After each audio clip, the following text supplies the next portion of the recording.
Salam dostlar, mən bu günlərin panik atak haqqında məlumat vermək istəyirəm. Panik atakda çox vaxtı insanlar infarkt olacağım, öləcəm düşüncəsinin fərqində olmurlar deyə həmən bədən o reaksiyanı verir.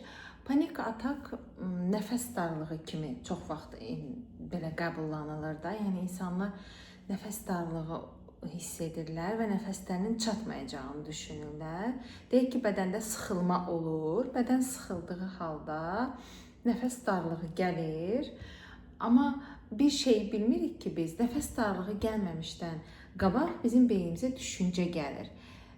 Düşüncə gəlir, nəfəs darlığının daha da darlaşdırır, fəlakətləşdirir və biz panik atak keçiririk. Yəni bədənimizdə hər hansı bir simptom, deyək ki, nəfəsin çatmamağı və yaxud da ki, biraz qolda ağrı, qol hissəsində olan ağrılar və yaxud da ki, kürəkdə hər hansı bir ağrı ola bilər. Deyək ki, soyuq dəymə ağrısı da ola bilər və yaxud da ki, sıxılma hissi, üzüntü, yəni üzüntü, sıxılma, yəni belə canın sıxılmağı da bizdə panik atak yaradır. Məsələn, deyirik ki, yəni indi öləcəm. Həmən düşüncə deyir. Yəni biz demirik. Yəni beyninə infarkt olma qorxusu gəlir.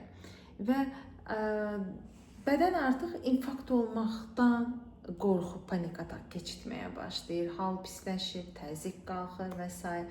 Burada biz bir 5-10 dəqiqə irrasional inancı tapıb düşüncələrimizi gözdən keçirsək ki, məsələn, həmin anda mənim beynimə hansı düşüncə gəlir, həmin anda mənim zehnimdən hansı düşüncələr keçir, öləcəm düşüncəsi və özümüzə bunu bu düşüncəni demək, təlqin eləmək. Misal üçün, birincisi infarkt olanda insan kürək dözülməz dərəcədə ağrıyır. Kürəyimizdən dözülməz dərəcədə bir ağrı tutur. Yəni infarktda siz tərpənə bilmirsiniz. İnfarkt olanda siz hərəkət edə bilmirsiniz. O qədər dözülməz bir ağrı olur ki, infarktı haqqında məlumatları dərin bilmək lazımdır. Yəni dözülməz bir ağrı olur. Amma siz hərəkət edirsiniz. Siz bədən hərəkət edir və sizin o bədəninizin hərəkəti sizin zehniniz o düşüncəni gətirir, siz panik atak keçirirsiniz. Panik atak genel olaraq bütün şeyin kökündə, psixoloji problemlərin kökündə ölüm qorxusu var. Ölüm qorxusu da bizim instinktiv olaraq gələn qorxumuzdur. Yəni instinktiv olaraq biz ölümdən qorxuruq. Hamımızın, bütün canlıların yaşam mücadiləsi üçün ölüm qorxusu onlara xidmət edir. Yəni həyatda qalmaq, sağ qalmaq. Bunlar bizə xidmət edən duyğulardır ki, biz daha belə ehtiyatlı olaq və yaşam mücadiləmiz daha da uzun müddətli olsun.